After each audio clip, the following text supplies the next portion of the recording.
दोस्तों, good morning, good evening, good afternoon. आप सभी का एक बार फिर से अत्री एजुकेशन पॉइंट में स्वागत है। और दोस्तों, आज मैं आपके लिए टॉपिक लाया हूँ एक्टिव एंड पैसिव वॉइस का पार्ट 2।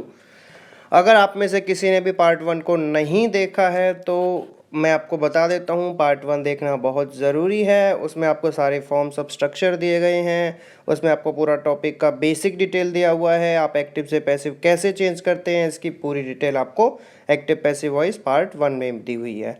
आप मेरी वीडियो प्लेलिस्ट में जा सकते हैं, वहाँ आपको एक्टिव वॉइस का पार्ट 1 मिल जाएगा। आप वहाँ से पार्ट 1 देख सकते हैं। और दोस्तों, वीडियो को स्टार्ट करने से पहले आप सभी से रिक्वेस्ट करता हूं कि अपने सर के चैनल को प्लीज़ सब्सक्राइब और लाइक वीडियो को ज़रूर कीजिए। और अगर आप एक्टिव पैसिव वॉइस टॉपिक पूरा समझना चाहते हैं तो वीडियो को लास्ट तक देखिए। ये इसका पार्ट 2 है, इसके बाद एक पार्ट और होगा। मैं और वीडियो चैनल्स की तरह नहीं चाहता हूँ कि आपको अधूरी टॉपिक कंप्लीट कराया जाए, अधूरी नॉलेज दी जाए। तो मैं चाहता हूँ कि आपका टॉपिक पूरी तरह से अच्छी तरीके से कंप्लीट कराया जाए। तो चलिए दोस्तों, हमने अभी तक जो सीखा वो अफर्मेटिव सेंटेंसेस थे, जिनका एक्टिव से पैसिव बनाना सीखा था। सभी अफर्मेटिव टाइप के सेंटेंसेस से। तो आज से हम स्टार्ट करने वाले हैं कौन से वाले, इंटरोगेटिव सेंटेंसेस को हम आज से शुरू करेंगे। तो इसमें क्या है, इंटरोगेटिव सेंटेंसेस में बच्चों को बहुत ज़्यादा दिक्कत होती है। तो अगर आपने पूरी वीडियो देखी तो आपका इंटरोगेटिव का कॉन्सेप्ट बिल्कुल क्लियर हो जाएगा। तो बात करते हैं जो सेंटेंस। देखिए, इंटरोगेटिव सेंटेंस कौन से होते हैं, दो तरह के होते हैं। एक तो WH फैमिली से स्टार्ट होते हैं और एक बिना WH फैमिली, मतलब एक हेल्पिंग वर्ब से ही डायरेक्टली स्टार्ट होते हैं। ध्यान से सुनना, दो तरह के होते हैं सेंटेंसेज इंटरोगेटिव। WH फैमिली से स्टार्ट होते हैं एक, और एक बिना WH फैमिली के। जैसे WH फैमिली से कैसे, what are you looking at. दूसरा क्या हो सकता है, are you looking. Okay, so it means ये दो तरह के हैं। एक में WH फैमिली से शुरू किया गया था सेंटेंस, और एक में बिना WH फैमिली के। तो जो सेंटेंस बिना WH फैमिली के, मतलब डायरेक्टली हेल्पिंग वर्ब से शुरू होते हैं, उनका पैसिव निम्न प्रकार से बनाया जाता है। मतलब बिना WH फैमिली वाले जो होते हैं, जिनमें WH फैमिली वर्ड नहीं होते हैं। अच्छा, WH फैमिली वर्ड क्या होते हैं, एक बार मैं बता देता हूँ। WH फैमिली वर्ड्स वो होते हैं जैसे कि what, when, how, where, why, so like these words. Okay, ये सभी क्या कहलाते हैं, WH फैमिली वर्ड्स। तो हम बात कर रहे थे कि जो बिना WH फैमिली वाले हैं, जिनमें WH फैमिली वर्ड्स यूज नहीं किए जाते हैं, तो उनका पैसिव वॉइस किस प्रकार से बनाया जाता है। देखिए, मान लीजिए एक सेंटेंस हम ले लेते हैं, are you writing a letter. हमने लिया are you writing a letter.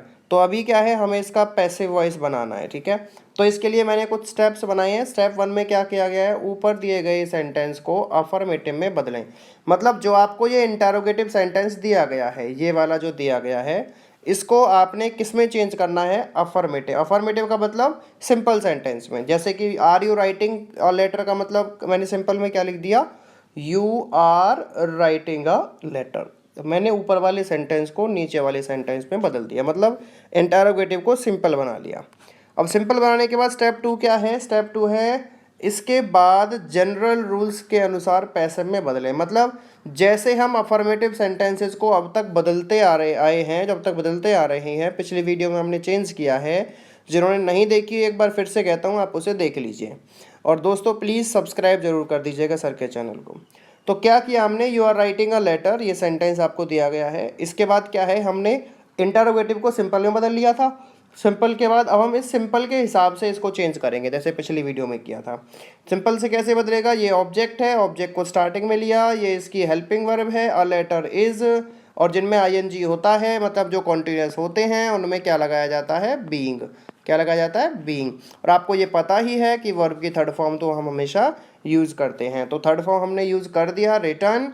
So a letter is being return. अब आगे क्या होगा, बाय प्लस जो भी आपका सब्जेक्ट था उसे लिखा जाएगा, बाय यू। तो हमने क्या किया, यू आर राइट, पहले तो हमें दिया गया था sentence are you writing a letter. हमने उसको पहले सिंपल सेंटेंस बनाया, you are writing a letter. अब हमने तीसरा क्या किया, a letter is being written by you, ये हो गया सिंपल। अब इसके बाद क्या करेंगे, स्टेप 3 में पैसिव वॉइस में प्रयुक्त हेल्पिंग वर्ब को ऑब्जेक्ट से पहले प्रयोग करें। मतलब जो आपको हेल्पिंग वर्ब दी हुई थी, जो हमने पैसिव वॉइस में बनाया गया था, ये हमने पैसिव वॉइस, देखिए हमने ये पैसिव वॉइस में चेंज किया है, ये वाला सेंटेंस। तो इसमें हेल्पिंग वर्ब क्या है, इज। तो क्या करेंगे, इसने कहा है कि जो हेल्पिंग वर्ब ऑब्जेक्ट के हेल्पिंग वर्ब प्रयुक्त की थी पैसिव वॉइस में, उसको किससे पहले प्रयोग करना है, जो ऑब्जेक्ट बनाया गया था हमने पैसिव वॉइस में, जो एज यहाँ पर तो सब्जेक्ट कहलाएगा, इस सब्जेक्ट के पहले प्रयोग करना है, और जो क्वेश्चन मार्क है उसे लास्ट में यूज़ करना है। सेंटेंस के लास्ट में क्वेश्चन मार्क और जो हेल्पिंग वर्ब है उसे पहले रख देना है। अब a letter is being written by you ये लिखा गया था, तो हमने बस क्या किया है कि जो ये हेल्पिंग वर्ब है इसको आगे रख दिया है। तो अब हेल्पिंग वर्ब यहाँ आ गई इज, अब यहाँ जो यहाँ पर लिखी गई थी वो तो आगे यूज़ कर ली, तो वो दोबारा नहीं लिखी जाएगी। सो इज़ अ लेटर, बाकी सब सेम लिखना है, is a letter being written by you, और लास्ट में क्या करना है आपने, क्वेश्चन मार्क यूज़ ज़रूर करना है। आई होप यहाँ तक समझ आया होगा। अगर किसी को नहीं आया हो तो दोस्तों आप मुझे पूछ सकते हैं मेरे कमेंट बॉक्स में। और आपको मेरी वीडियो कैसी लगी, आपको कैसा समझ आया, प्लीज़ आप सभी से रिक्वेस्ट करता हूँ आप कमेंट बॉक्स में ज़रूर लिखिए कि आपको वीडियो कैसी लगी या किस तरीके से आपको समझ आई। चलिए अब हम बात करते हैं अपने अगले कॉन्सेप्ट को लेकर। एक और सेंटेंस, एक और एग्जांपल मैंने आपकी स्क्रीन पर आपके लिए लिया है, और सेंटेंस है does he write a letter, ये सेंटेंस है। तो हम क्या करेंगे, पहले स्टेप 1 में क्या किया था, स्टेप 1 में किया था ऊपर दिए गए सेंटेंस को अफर्मेटिव में बदलें। मतलब जो ये सेंटेंस हमें दिया गया था इसको सिंपल सेंटेंस बनाना है, अफर्मेटिव बनाना है। तो से अफर्मेटिव क्या बनेगा, ही राइट्स अ लेटर। अब इसके बाद इस अफर्मेटिव सेंटेंस का पैसिव वॉइस बना लीजिए। तो सेंटेंस का अफर्मेटिव का क्या बना, a letter is written by him, a letter is written by him. ये तो वेल नोन है और यूनिवर्सल है कि वर्ब की थर्ड फॉर्म यूज होती है हमेशा पैसिव वॉइस में, ठीक है ना। तो थर्ड फॉर्म तो हमने यूज़ कर ही दिया, और अ लेटर को यहाँ से यहाँ आगे ऑब्जेक्ट को आगे लिख दिया, और हेल्पिंग वर्ब इसके साथ इज लगा दिया, और बाय हिम को बाद में लिख दिया। अब सिर्फ क्या करना है, स्टेप नंबर 3 की तरह करना है, पैसिव वॉइस को हेल्पिंग वर्ब के ऑब्जेक्ट से पहले प्रयोग करें, मतलब हेल्पिंग वर्ब को पैसिव वॉइस में। तो यहाँ पर इज हेल्पिंग वर्ब थी, हमने क्या करना है, इस इज को बस पहले यूज़ करना है। तो यहाँ से इज को उठाया और स्टार्टिंग में रख दिया। सो इज अ लेटर, अब बाकी सेम रख देना है, लेटन बाई हिम। एक बात ध्यान रखनी है कि आपने क्वेश्चन मार्क ज़रूर लगाना है लास्ट में। हैव यू चीटेड हिम, एक और सेंटेंस देखते हैं। तो पहले इसको सिंपल बनाएंगे, तो सिंपल में क्या बनेगा, you have cheated him, you have cheated him. तो ये इसका सिंपल फॉर्मेशन हुआ। इस सिंपल फॉर्मेशन के बाद he has been cheated by you, तो हमने इस हिम को ही में चेंज कर दिया। ये पिछली वीडियो में आपको बताया हुआ है कि कैसे चेंज किया जाता है। So he has been cheated by you. अब क्या करेंगे, बस जो आपकी हेल्पिंग वर्ब है उसको, हेल्पिंग वर्ब क्या है यहाँ पर, हैज़, उसको कहाँ रखना है, सब्जेक्ट से पहले। तो हमने हैज़ को सब्जेक्ट से पहले यूज़ कर दिया है। So has he been cheated by you, ये इसका नेक्स्ट स्टेप हो चुका है। ठीक है दोस्तों, चलिए हम एक और एग्जाम्पल अभी आपकी स्क्रीन पर मैं लेता हूँ, और एग्जाम्पल आपके सामने है। और एग्जाम्पल क्या है, एग्जाम्पल है will Ram help the poor. अब क्या करेंगे, इस सेंटेंस का पैसिव बनाना है, तो पहले इसको सिंपल बना लीजिए, अफॉर्मेटिव बना लीजिए, Ram will help the poor, ये मैंने अफॉर्मेटिव सेंटेंस बना दिया। इसके बाद the poor will be helped, the poor will be helped, ये इसका पैसिव वॉइस बना दिया। अब यहाँ पर बाय राम हम लिख सकते हैं, अगर नहीं लिखेंगे तब भी ठीक होगा। मैं फिर से कहता हूँ, आप पिछली वीडियो में ये सारी बातें मैंने बता दी हैं कि कब आपको बाय प्लस सब्जेक्ट लिखना है और कब नहीं लिखना है। तो थर्ड सेंटेंस देखिए, will the poor be helped अब बाय राम। अब देखो यहाँ पर भी क्या किया था कि हमने सिंपल, पहले इसको सिंपल बनाया, सिंपल बनाने के बाद उसका सिंपल का पैसिव वॉइस बना दिया यहाँ पर। अब इसमें क्या किया, जो हेल्पिंग वर्ब है बस उसको सब्जेक्ट से पहले रख दिया। तो यहाँ पर हमने will the poor be helped और क्वेश्चन मार्क लास्ट में आपको यूज़ करना है। इन सभी का सेम सीक्वेंस बनता है, ठीक है दोस्तों। अब बात करते हैं उनकी जिनमें WH फैमिली वर्ड्स आते हैं। तो WH फैमिली वाले वर्ड्स का पैसिव वॉइस निम्न प्रकार से बनाया जाता है। तो क्या करना है, पहला सेंटेंस चलिए देखते हैं कैसे बनाते हैं। Why does she teach the children, why does she teach the children, ये एक सेंटेंस है इंटरोगेटिव जिसका हमें पैसिव वॉइस बनाना है, और ये किससे शुरू हो रहा है, WH फैमिली वर्ड से।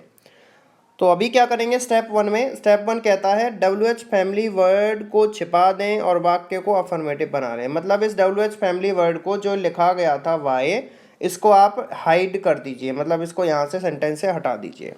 और सेंटेंस को कैसा बनाना है, सिंपल। सेंटेंस को कैसा बनाना है, सिंपल। जैसे पहला सेंटेंस का स्टेप क्या है, शी टीच, हमने सिंपल बना लिया, इसको अफर्मेटिव बना लिया इंटरोगेटिव से, शी टीच द चिल्ड्रन। तो पहले क्या करना है, WH फैमिली को हटा देना है। उसके बाद क्या करना है, सेंटेंस को अफर्मेटिव बना लेना है। तो मैंने यही किया, पहले इसको हटाया यहाँ से, फिर सेंटेंस को अफर्मेटिव बना दिया गया। She teach the children. Step 2 में क्या है, सेंटेंस को पैसिव वॉइस में बदलें। मतलब अब मैंने इसको अफर्मेटिव बना लिया, अब इस अफर्मेटिव को क्या करना है, सिंपल सेंटेंस को पैसिव वॉइस बनाना है। So the children are, teach की third form taught by her, the children are taught by her. चलिए आगे करते हैं स्टेप 3। सेंटेंस के हेल्पिंग वर्ब को सेंटेंस के पैसिव के सब्जेक्ट से पहले रखें। मतलब जो सेंटेंस की हेल्पिंग वर्ब है उसको सब्जेक्ट से पहले रखना है।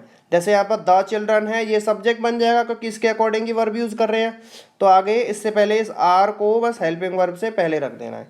तो आर कहाँ चला गया, सब्जेक्ट से पहले। So are the children taught by her. Clear है यहाँ तक। अब क्या करना है, स्टेप 4 में WH फैमिली वर्ड को हेल्पिंग वर्ब से पहले रख लें और क्वेश्चन मार्क को वाक्य के अंत में प्रयोग करें। मतलब आपने क्या करना है कि जो WH फैमिली वर्ड जो हमने लिया था सेंटेंस में, WH फैमिली वर्ड क्या था, वाई, ये WH फैमिली वर्ड था। अब इसको हमने क्या करना है, WH फैमिली वर्ड को हेल्पिंग वर्ब से पहले रख लें और क्वेश्चन मार्क को वाक्य के अंत में प्रयोग करें। अब मैंने क्या किया, जैसे ये तो सेंटेंस मेरा लिखा हुआ था, हमने जो अभी किया। अच्छा, अब इस थर्ड स्टेप के बाद फोर्थ स्टेप में क्या करना है, फोर्थ में करना है WH फैमिली को हेल्पिंग वर्ब से पहले। तो आर से पहले WH फैमिली को रख लिया, आगे आर से पहले WH फैमिली मतलब वाई को रख दिया, बाकी सेंटेंस सेम लिखा जाएगा। और वाक्य के लास्ट में क्या लगाना है, सेंटेंस के लास्ट में क्वेश्चन मार्क ज़रूर लगाना है। आई होप आपको समझ आया होगा। बस कुछ नहीं किया है, पहले सेंटेंस को सिंपल बनाना है, मतलब अफर्मेटिव बनाना है। और अफर्मेटिव बनाते टाइम क्या करना है, WH फैमिली वर्ड को भूल जाना है, मतलब उसको हाइड कर देना है। ठीक है, उसको हाइड करने के बाद आपने क्या करना है, सेंटेंस को अफर्मेटिव बना देना है। अफर्मेटिव बनाने के बाद उसका अफर्मेटिव वाले सेंटेंस का पैसिव बनाना है।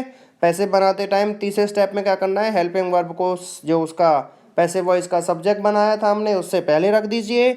और उसके बाद उस रखे हुए सेंटेंस जो हमने पहले हेल्पिंग वर्ब रखा था उस हेल्पिंग वर्ब से पहले WH फैमिली वर्ड को यूज कीजिए। और सेंटेंस के लास्ट में जैसे कि इंटरोगेटिव सेंटेंस था तो हमने क्वेश्चन मार्क लगा दिया। एक और सेंटेंस देखिए, how did he solve the sum, how did he solve the sum. तो पहले क्या करेंगे, इस WH फैमिली वर्ड को नेग्लिजिबल कर दीजिए, मतलब यहाँ से उड़ा दीजिए। तो सोच लीजिए सेंटेंस क्या था, डिड ही सॉल्व द सम। अब इसमें क्या करना है, आपने इस सेंटेंस को इंटरोगेटिव से अफर्मेटिव बनाना है। तो अफर्मेटिव बनाने के लिए ही सॉल्व्ड द सम, अब ये अफर्मेटिव मतलब सिंपल पॉजिटिव सेंटेंस बन गया। अब दूसरे में क्या करना है, इसी का क्या बनाना है, इस सेंटेंस का जो हमने अफर्मेटिव बनाया था दूसरे स्टेप में, इसका पैसिव वॉइस बनाना है। तो पैसिव वॉइस कैसे बनेगा, the sum was solved by him, the sum was solved by him. हमने इसको इस तरीके से चेंज कर लिया। अब क्या करना है, अब सिर्फ एक बात करनी है कि इसमें जो हेल्पिंग वर्ब थी उसे किससे पहले रखना है, सब्जेक्ट से पहले। So was the sum solved by him, was the sum solved by him. अब स्टेप 4 में क्या करना है, स्टेप 4 में देखिए, अब स्टेप 4 में क्या करते थे कि हेल्पिंग वर्ब से पहले WH फैमिली वर्ड को रख देना है और सेंटेंस के लास्ट में क्वेश्चन मार्क यूज करना है। तो मैंने सेंटेंस के पहले हेल्पिंग वर्ब को रख दिया हाउ, सो सेंटेंस क्या बन गया, how was the sum solved by him. चलिए एक और एग्जांपल देखिए जो आपकी स्क्रीन पर है, where was he making the noise. ये आपका एक सेंटेंस है जिसको आपने पैसिव वॉइस बनाना है। तो स्टेप बाय स्टेप फॉलो कीजिए और इसमें कुछ भी नहीं है। चलिए क्या करेंगे, पहले स्टेप में इस WH फैमिली वर्ड को नेग्लिजिबल कर दीजिए, मतलब इसको हटा दीजिए, सोचिए कि ये है ही नहीं सेंटेंस में। और was he making the noise इस सेंटेंस का अफर्मेटिव बना लीजिए। तो अफर्मेटिव क्या बनेगा, he was making the noise. इसके बाद दूसरे में क्या करना है, इस अफर्मेटिव जो दूसरे पॉइंट का अफर्मेटिव सेंटेंस बना था इसका पैसिव वॉइस बनाना है। सो पैसिव क्या बनेगा, the noise was being made by him. Clear है यहाँ तक। अब तीसरे स्टेप में क्या करना है, जो हेल्पिंग वर्ब है उसको ऑब्जेक्ट से पहले यूज करना है। सो was the noise being made by him, was the noise being made by him. अब फोर्थ स्टेप में क्या करना है कि जो सेंटेंस आपने बनाया पैसिव वॉइस में उसकी हेल्पिंग वर्ब को जिसको आपने आगे यूज किया था सब्जेक्ट से उस हेल्पिंग वर्ब से पहले WH फैमिली वर्ड को यूज कीजिए। तो आपने WH फैमिली वर्ड को इससे पहले यूज किया, सेंटेंस बन गया where was the noise being made by him. I hope समझ आया होगा सभी को। चलिए थर्ड एग्जाम्पल को देखते हैं। थर्ड एग्जाम्पल है आपके लिए स्क्रीन पर, सेंटेंस है where have you lost your lunch box, where have you lost your lunch box. तो पहले क्या करेंगे, WH फैमिली वर्ड को नेग्लिजिबल कर देंगे। अब have you lost your lunch box का क्या बनाना है, अफर्मेटिव सेंटेंस बनाना है। तो इसका अफर्मेटिव क्या बनेगा, you have lost your lunch box, you have lost your lunch box. अब इस you have lost your lunch box का पैसिव वॉइस बनाना है पिछले वाली क्लास की तरह, जैसे पिछली क्लास में हमने सीखा था। तो क्या बनेगा, the lunch box has been lost by you, the lunch box has been lost by you. अब स्टेप 3 में क्या करना है, इसमें क्या करना है, स्टेप 3 में हेल्पिंग वर्ब को सब्जेक्ट से पहले रख दीजिए। तो क्या बनेगा, has the lunch box been lost by you. अब स्टेप 4 में क्या करना है, where has the lunch box been lost by you. मतलब क्या करना है, हेल्पिंग वर्ब से पहले WH फैमिली वर्ड को यूज़ कर देना है। क्लियर। अच्छा, अब क्या है, अगर वाक्य में ऑब्जेक्ट नहीं हो, अगर कोई इंटरोगेटिव सेंटेंस मान लीजिए लिखा हुआ है, अब उसमें क्या है, ऑब्जेक्ट नहीं दिया हो, और वाक्य में व्हाट, हाउ मैनी और हाउ मच से स्टार्ट हो, मतलब जो वाक्य है वो वाक्य किससे स्टार्ट हो, व्हाट से, हाउ मैनी से और हाउ मच से। तो उसका पैसिव वॉइस निम्न प्रकार से बनाते हैं, मतलब निम्नलिखित जो नीचे दिया हुआ है। तो करना क्या है, वो निम्नलिखित में होता क्या है कि जो आपके WH फैमिली वर्ड्स हैं उन्हें सेंटेंस के शुरू में ही रखा जाता है और उन्हीं को ऑब्जेक्ट मान लिया जाता है। मतलब जो शुरुआत में वर्ड्स हैं उन्हीं को ऑब्जेक्ट मान लिया जाता है। इन वर्ड्स को व्हाट, हाउ मैनी और हाउ मच को ही ऑब्जेक्ट मानकर इन्हीं से बना देते हैं। जैसे पहला सेंटेंस है, व्हाट डज शी ईट। तो अब व्हाट क्या है, ऑब्जेक्ट, तो ऑब्जेक्ट तो शुरुआत में ही रहता है फिर भी। सो अब व्हाट सिंगुलर होता है, इसके लिए हमने इज यूज कर दिया। What is eaten by her, what is eaten by हर। हमने इस व्हाट को सिंगुलर क्यों लिया, क्योंकि ये किसके लिए यूज हो रहा है, व्हाट इज इटन बाय हर मतलब फूड के लिए, जो कि कैसी चीज होती है, अनकाउंटेबल है। तो उसके लिए हमने इसको सिंगुलर माना। तो what is eaten by her. I hope it is clear.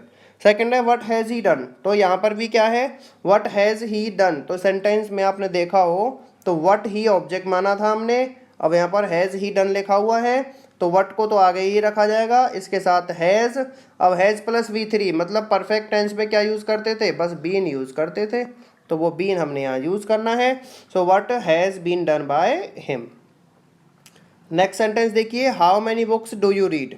So how many books जो मैंने लिखा है, इस हाउ मैनी बुक्स को क्या करना है, पैसिव वॉइस में बनाना है। तो हाउ मैनी बुक्स क्या बन जाएगा, आपका ऑब्जेक्ट हो जाएगा सेंटेंस का, तो इसी को आगे रखेंगे, हाउ मैनी बुक्स। अब देखिए हाउ मैनी बुक्स प्लूरल है, तो इसलिए देखिए ये क्या है, डू प्लस V1।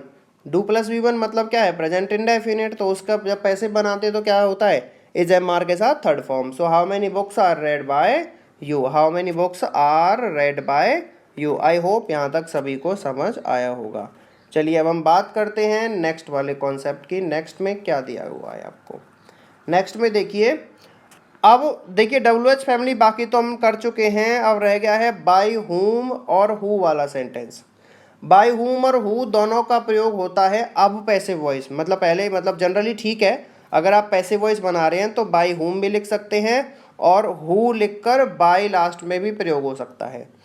लेकिन मॉडर्न इंग्लिश में मतलब हु के साथ, देखिए हु तो सेंटेंस के शुरू में आ जाता है, बाई को लास्ट में लिख देते हैं। लेकिन मॉडर्न इंग्लिश में मतलब आजकल क्या चल रहा है, हु शुरुआत में लिखकर बाई को लास्ट में लिखते हैं। अब जैसे देखो पैसिव वॉइस कैसे बनता है, देखिए बाय हुम और आर मतलब जो भी ऑक्सिलरी वर्ब होगी उसके साथ सब्जेक्ट और थर्ड फॉर्म। अब देखो ये फॉर्मेशन है किसके लिए, मैं उस बात को आपको देखो दो तरीके से बना सकते हैं, मैं जैसे मैंने आपको बताया, एक तो बाय हुम से बना सकते हैं पैसिव वॉइस और एक हु से। ये बनाते किस सेंटेंस का है वो मैं आपको अभी बता देता हूँ, तो इससे पहले स्ट्रक्चर को समझ लीजिए। तो आपने पहले क्या यूज़ करना है, बाय हुम यूज़ करना है, और बाय हुम यूज़ करने के बाद आपने क्या करना है, वहाँ पर सब्जेक्ट यूज़ करना है, वर्ब की थर्ड फॉर्म यूज़ करनी है। क्लियर। चलिए आगे बात करेंगे। हु वाले में क्या करना है, हु वाले सेंटेंस से पहले हु आएगा, ऑक्सिलरी वर्ब होगी, सब्जेक्ट होगा, थर्ड फॉर्म बाय बाद में चला जाएगा। देखिए सेंटेंस देखो, पहला मैं इस सेंटेंस की वजह से आपको समझा रहा था। पहला सेंटेंस क्या है, सेंटेंस है पहला, हु टॉट यू इंग्लिश। क्या सेंटेंस है दोस्तों, हु टॉट यू इंग्लिश, ये आपका सेंटेंस है। तो इसका जब पैसिव बनाएंगे तो दो तरीके से बना सकते हैं, जैसे कि मैंने आपको दो स्ट्रक्चर बताए थे, इन दोनों में से किसी, जैसे एक तो पहला तो ये है स्ट्रक्चर आपका, और दूसरा क्या है, दूसरा आपका ये है, तो इनमें से किसी से भी आप बना सकते हैं। तो क्या करेंगे, हु टॉट यू इंग्लिश को पहले तो बनाएंगे बाय होम वाले से, by whom were you taught English, by whom were you taught English. अब दूसरा तरीका क्या है, दूसरा है who were you taught English by, who were you taught English by. अब देखिए नेक्स्ट फॉर्मेशन में क्या होगा, नेक्स्ट में होगा who wrote the Ramayana, who wrote the Ramayana. तो आपने क्या करना है, by whom was the Ramayana written, एक तो ये तरीका हो जाएगा और एक कैसा हो जाएगा, हु से बनाइए और बाई को सेंटेंस के लास्ट में यूज कीजिए। तो आप जैसे कि दूसरा क्या बनेगा, who was the Ramayana written by. Clear. अब क्या है, अब आपका नेक्स्ट फॉर्मेशन कुछ कहता है, नेक्स्ट पॉइंट क्या है, नेक्स्ट है दोस्तों इंटरोगेटिव सेंटेंस जिसमें विच और हुम का प्रयोग हुआ हो। जिस भी इंटरोगेटिव सेंटेंस में विच आया हो या हुम आया हो तो उसका पैसिव वॉइस कैसे बनाना है। देखिए सेंटेंस देखो पहला, which teacher taught you English, which teacher taught you English, ये WH फैमिली वाले पार्ट है। तो ऐसे वाले सेंटेंस का आपने क्या करना है, समझिएगा ध्यान से। विच टीचर टॉट यू इंग्लिश का आपने विच के साथ ही बाय लगा देना है शुरुआत में। So by which teacher were you taught English.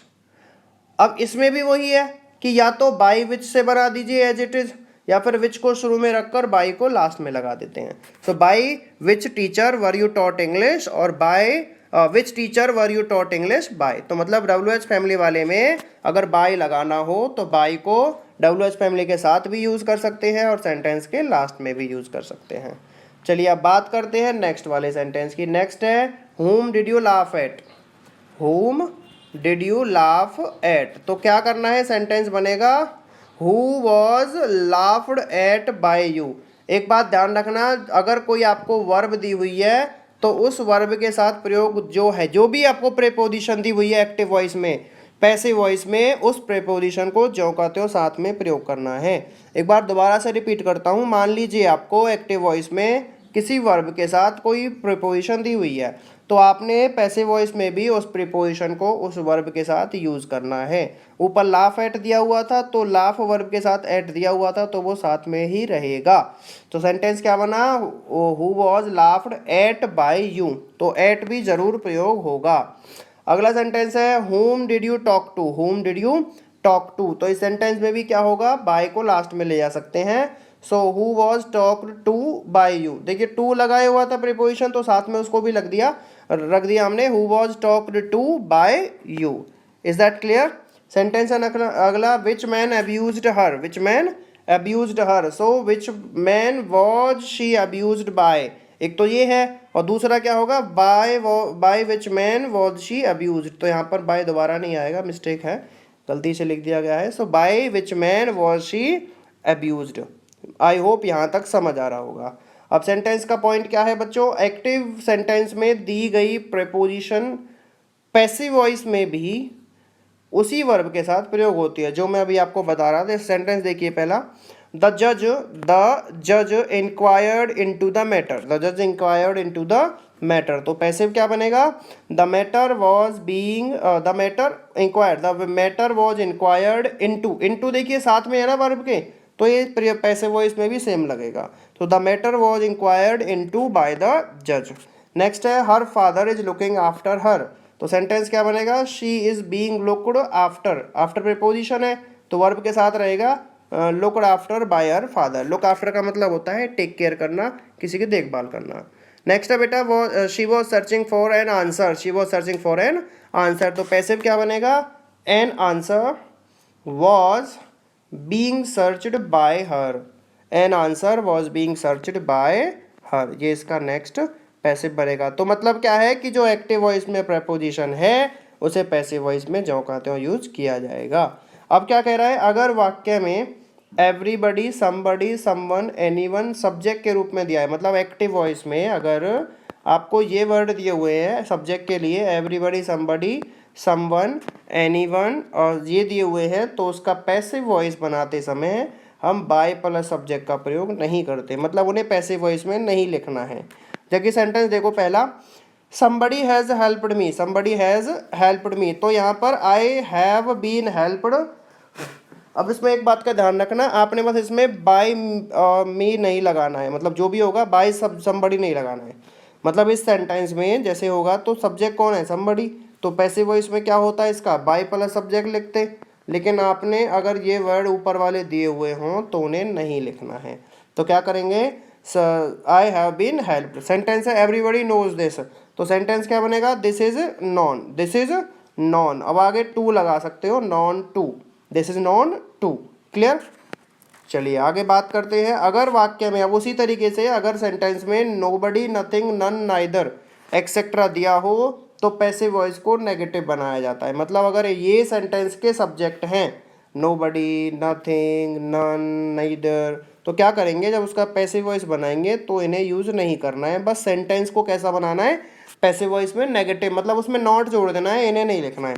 Sentence देखिए पहला, nobody helped him, nobody helped him, तो पैसिव वॉइस क्या बनेगा, he was not helped, he was not helped. Sentence next है, nothing can change it, nothing can change it, तो passive voice क्या बनेगा, it can not be changed, it can not be changed. ये इसका क्या बनेगा दोस्तों, पैसिव वॉइस बनेगा।